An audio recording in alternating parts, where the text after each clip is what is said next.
Hi, this is Debbie with a video for Simon Says Stamp's holiday release. I'm very excited as this is my first ever YouTube hop. I'm delighted to be showing you 3 new products from the release, the Snowflake stencil and also the Eliza and Kate Snowflake Dies. So let's get started by looking at the Snowflake stencil. I have loved the fact that Simon has started to produce stencils. I've really enjoyed using embossing paste in particular to swipe over them and create interesting background patterns for my cards. But they're also obviously really useful for inks and sprays and markers. The Snowflake stencil is approximately 6 inches square, so it's a great size for many projects. Now moving on to look at the Snowflake dies, and isn't that absolutely beautiful? It is so detailed. This is the Kate Snowflake die, which is the smaller of the two. This is about 2 inches wide at its widest point, whereas this is the Eliza Snowflake die, and that is about 3 inches wide at its widest point.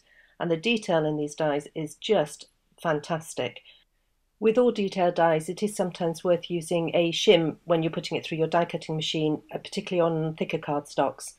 So there you can see this is the Eliza Snowflake die cut out, and the detail there is just lovely. The Kate and Eliza snowflakes have been designed to work together. Can you see that little hexagon in the middle there? The shape of the Kate snowflake just fits perfectly into the Eliza snowflake middle. And isn't that just beautiful? You know, to fold those snowflake points back and really create dimension with the 2 die cuts together. I want to show you 2 cards that I've made with the snowflake dies. This is actually using the negative from the die cut of the Kate snowflake, and I've created a molten silver snowflake on a grey tag, and I'll show you how to make that in a minute. This is a closer look at that snowflake. I think this card makes a great masculine Christmas card, whereas the card I'm now showing you is much more feminine. This uses the Kate and Eliza snowflake dies together, and I cut them from white cardstock and then glittered them up to look so beautiful.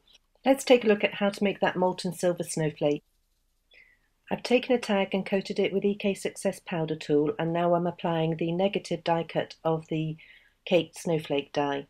I'm using Wendy Vecchi's white embossing paste to swipe some embossing paste over the negative of the die cut. I'm using a piece of just scrap card, and once the embossing paste is on the project, I'll just throw that piece of card away. And I love this part. This is the part where you lift up your stencil that you've created from the negative of the die, and there's a beautiful snowflake. If any embossing paste has seeped out under the edges, you can quickly, while the embossing paste is still wet, you can use a craft knife to just touch up the edges.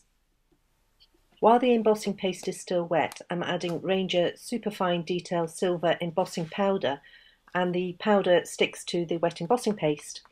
And this is where the magic really happens. Using a heat tool to heat the embossing powder, and it sort of, it sort of bubbles and blisters, and you get this really molten look to a dimensional snowflake. You know, the embossing paste behind the embossing powder has that dimension. So you've got this beautiful molten snowflake at the end. And there you are, left with a really unique embellishment. And the advantage of the fact that the embossing powder has been set by the heat tool is that it's workable straight away. There's no waiting for your embossing paste to dry. So here's a final look at my card.